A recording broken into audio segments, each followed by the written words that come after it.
সুপ্রিয় দর্শক, আসসালামু আলাইকুম। আজকের ভিডিওতে আমরা নবম দশম শ্রেণীর গণিত বিষয়ের 16.2 অনুশীলনী থেকে উদাহরণ 9 এর সমস্যাটি নিয়ে আলোচনা করব। এখানে বলা আছে একটি আয়তক্ষেত্রের ক্ষেত্রফল 2000 বর্গমিটার। যদি এর দৈর্ঘ্য 10 মিটার কম হতো তাহলে এটি একটি বর্গক্ষেত্র হতো। আয়তক্ষেত্রটির দৈর্ঘ্য ও প্রস্থ নির্ণয় করো। এখানে আয়তক্ষেত্রের ক্ষেত্রফল দেওয়া রয়েছে, আর যদি আয়তক্ষেত্রটির দৈর্ঘ্য 10 মিটার কম হতো তাহলে এটি একটি বর্গক্ষেত্র হতো। তার মানে এখানে উল্লিখিত বর্গক্ষেত্রটির দৈর্ঘ্য আয়তক্ষেত্রের দৈর্ঘ্যের চাইতে 10 মিটার কম। যদি আমরা একটি বর্গক্ষেত্র অঙ্কন করি,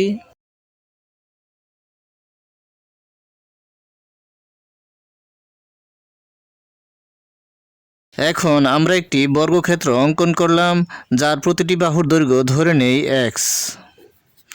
মনে করি উক্ত বর্গক্ষেত্রটির দৈর্ঘ্য আমরা যদি 10 মিটার বৃদ্ধি করি তাহলে উক্ত বর্গক্ষেত্রটি একটি আয়তাকার ক্ষেত্রে পরিণত হবে, তখন তার ক্ষেত্রফল হবে 2000 বর্গমিটার। এখন আমরা উক্ত বর্গক্ষেত্রটির দৈর্ঘ্য আরও 10 মিটার বাড়িয়ে দেই।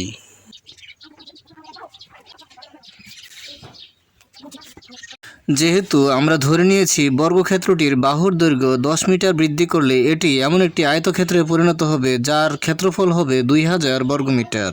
এক্ষেত্রে আয়তক্ষেত্রটির দৈর্ঘ্য হয় x + 10 মিটার এবং প্রস্থ হয় x মিটার। তাহলে আমরা উক্ত আয়তক্ষেত্রটির ক্ষেত্রফল পাই দৈর্ঘ্য গুণ প্রস্থ, অর্থাৎ x + 10 × x। আর এখানে প্রশ্নে বলা আছে আয়তক্ষেত্রটির ক্ষেত্রফল 2000 বর্গমিটার। তখন আমরা লিখতে পারি প্রশ্ন মতে দৈর্ঘ্য গুণ প্রস্থ, অর্থাৎ x + 10 × x = 2000। তাহলে আমরা এখন এভাবে সাজিয়ে লিখে নিলাম। মনে করি বর্গক্ষেত্রটির বাহুর দৈর্ঘ্য x মিটার, বর্গক্ষেত্রটির বাহুর দৈর্ঘ্য x মিটার। সুতরাং আয়তক্ষেত্রটির বাহুর দৈর্ঘ্য x + 10 মিটার। যেহেতু এখানে বলা আছে আয়তাকার ক্ষেত্রটির বাহুর দৈর্ঘ্য বর্গাকার ক্ষেত্রটির বাহুর দৈর্ঘ্যের চাইতে 10 মিটার বেশি, অথবা বর্গাকার ক্ষেত্রটির বাহুর দৈর্ঘ্য আয়তাকার ক্ষেত্রটির বাহুর দৈর্ঘ্যের চাইতে 10 মিটার কম, তাহলে যদি বর্গাকার ক্ষেত্রটি আয়তাকার ক্ষেত্রের বাহুর দৈর্ঘ্যের চাইতে 10 মিটার কম হয় তখন হয় x মিটার। আর আয়তাকার ক্ষেত্রটির বাহুর দৈর্ঘ্য যেহেতু বর্গাকার ক্ষেত্রটির বাহুর দৈর্ঘ্যের চাইতে 10 মিটার বেশি, তখন তার দৈর্ঘ্য হয় x + 10 মিটার। সুতরাং আয়তাকার ক্ষেত্রটির বাহুর দৈর্ঘ্য আমরা পাই x + 10 মিটার, আর প্রস্থ হচ্ছে x মিটার। আমরা জানি আয়তাকার ক্ষেত্রের ক্ষেত্রফল সমান দৈর্ঘ্য গুণ প্রস্থ। যেহেতু এখানে দৈর্ঘ্য x + 10 মিটার এবং প্রস্থ x মিটার, আর এখানে ক্ষেত্রফলের মান দেওয়া আছে 2000 বর্গমিটার, তাহলে আমরা প্রশ্নমতে লিখতে পারি দৈর্ঘ্য গুণ প্রস্থ সমান 2000, অর্থাৎ x + 10 হচ্ছে দৈর্ঘ্য আর প্রস্থ হচ্ছে x। দৈর্ঘ্য x + 10 × প্রস্থ x = 2000। এখানে x + 10 এর সাথে x গুণ অবস্থায় রয়েছে। আমরা যদি গুণ করি x এর সাথে x গুণ করলে হবে x², আর প্লাস x এর সাথে যদি আমরা +10 গুণ করি তাহলে হবে +10x। আর আমরা যদি ডান পক্ষের 2000 সংখ্যাটিকে ডান পক্ষ থেকে বাম পক্ষে নিয়ে আসি তাহলে এটি হবে -2000, কেননা ডান পক্ষে এটি রয়েছে +2000। তাহলে আমরা লিখতে পারি -2000 = 0। যেহেতু ডান পক্ষে কিছুই নেই তাহলে ডান পক্ষে হবে 0।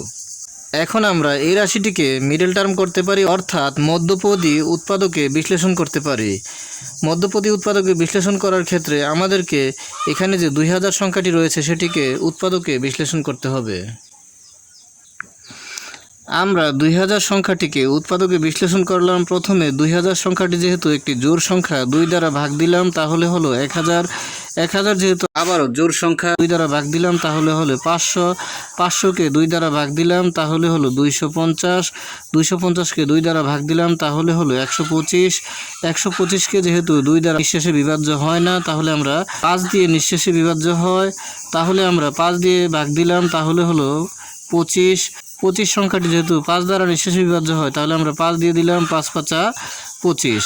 এখন আমরা এই 2000 সংখ্যাটির উৎপাদকগুলোকে এমনভাবে দুটি অংশে বিভক্ত করে নেব যাদেরকে যোগ অথবা বিয়োগ করলে এখানে মাঝের প্লাসের 10 পাওয়া যায় এবং গুণ করলে মাইনাসের 2000 পাওয়া যায়। আমরা যদি এখানে 2 এর সাথে 2 গুণ করে নিই তাহলে হবে 2 × 2 = 4, আর 4 এর সাথে 2 গুণ করে নিই 4 × 2 = 8, আর এই 8-এর সাথে যদি আমরা এই 5 গুণ করে নেই তাহলে হবে 5 8 40। আর বাকি যে 3টি উৎপাদক রয়েছে সেই 3টিকে যদি আমরা একসাথে গুণ করি 5 দুগুণে 10 আর 5 10-এ 50, তাহলে আমরা পেয়ে গেলাম একটি সংখ্যা পেয়ে গেলাম 40 আর একটি সংখ্যা পেয়ে গেলাম 50। এখন যদি আমরা 50 থেকে 40 বিয়োগ করে দেই তাহলে মাঝের প্লাসের 10 পাওয়া যাবে, এবং যেহেতু আমরা 40 বিয়োগ করেছি 40 সংখ্যাটি বিয়োগের আর 50 সংখ্যাটি যোগের, 50 এবং 40 প্লাসের এবং মাইনাসের সংখ্যা দুটি গুণ করলে হবে মাইনাসের 2000। তাহলে এখানে মাঝের সংখ্যাটি ভেঙে হবে, একটি হবে প্লাসের 50x মাইনাস 40x। এখানে 2000 সংখ্যাটিকে বিশ্লেষণ করে আমরা একটি সংখ্যা পেয়েছি 40 এবং আরেকটি সংখ্যা পেয়েছি 50, আর সেই সংখ্যাটিকে এখানে আমরা লিখে দিলাম প্লাসের 50x মাইনাসের 40x। আর প্লাসের 50x থেকে মাইনাসের 40x বিয়োগ করলে হবে প্লাসের 10x, আর প্লাসের 50 এবং মাইনাসের 40 গুণ করলে হবে মাইনাসের 2000। এখন আমরা প্রথম দুটি পদ থেকে কমন অংশটি কমন নিয়ে নেব এবং পরবর্তী দুটি পদ থেকেও কমন অংশটি কমন নিয়ে নেব। প্রথম দুটি পদে কমন রয়েছে x, সেই দুটি পদ থেকে আমরা কমন x নিয়ে নিলাম। এখানে x² থেকে x কমন নিলে আরেকটি x থেকে যায়। তারপর প্লাসের 50x থেকে আমরা যদি x কমন নিয়ে নিই এখানে 50 থাকে। তার পরবর্তী দুটি পদে কমন রয়েছে মাইনাসের 40, তাহলে আমরা -40 কমন নিয়ে নিলাম, এখানে থাকে x। আর মাইনাসের 40 দ্বারা আমরা যদি মাইনাসের 2000-কে ভাগ করি তাহলে হবে প্লাসের 50। অর্থাৎ যেহেতু আমরা মাইনাসের 40 কমন নিয়ে নিয়েছি এখানে থাকে প্লাসের 50 সমান 0। এখন আমরা এই দুটি অংশ থেকে কমন নেব। এখানে উভয় অংশেই কমন রয়েছে x + 50 আর আনকমন রয়েছে x - 40। তাহলে আমরা কমন অংশ এবং আনকমন অংশ লিখে নেব। এখন আমরা কমন অংশ থেকে লিখে নিলাম x + 50 আর আনকমন অংশ পেয়ে গেলাম x - 40 সমান 0। এখানে এভাবে গুণাকারে থাকলে প্রতিটি রাশির মান 0 ধরা হয়। সুতরাং আমরা লিখতে পারি x + 50 সমান 0 অথবা x - 40 সমান 0। আর x + 50 সমান যদি 0 হয় তাহলে হবে x সমান -50, এবং x - 40 সমান যদি 0 হয় তাহলে হবে x সমান +40। কেননা বাম পক্ষে প্লাস থাকলে ডান পক্ষে গেলে হয় মাইনাস, আর বাম পক্ষে মাইনাস থাকলে ডান পক্ষে গেলে হয় প্লাস। দৈর্ঘ্য অথবা প্রস্থ যেহেতু ঋণাত্মক হতে পারে না তাহলে ঋণাত্মক মানটি গ্রহণযোগ্য নয়। সুতরাং আমরা লিখে নিলাম ঋণাত্মক মান গ্রহণযোগ্য নয়। সুতরাং আমরা এখানে পাই x সমান 40, আর x হচ্ছে এখানে বর্গক্ষেত্রটির বাহুর দৈর্ঘ্য, অর্থাৎ আয়তাকার ক্ষেত্রটির বাহুর প্রস্থ। আর x এর সাথে যদি আমরা 10 মিটার যোগ করি তাহলে হবে আয়তক্ষেত্রটির দৈর্ঘ্য।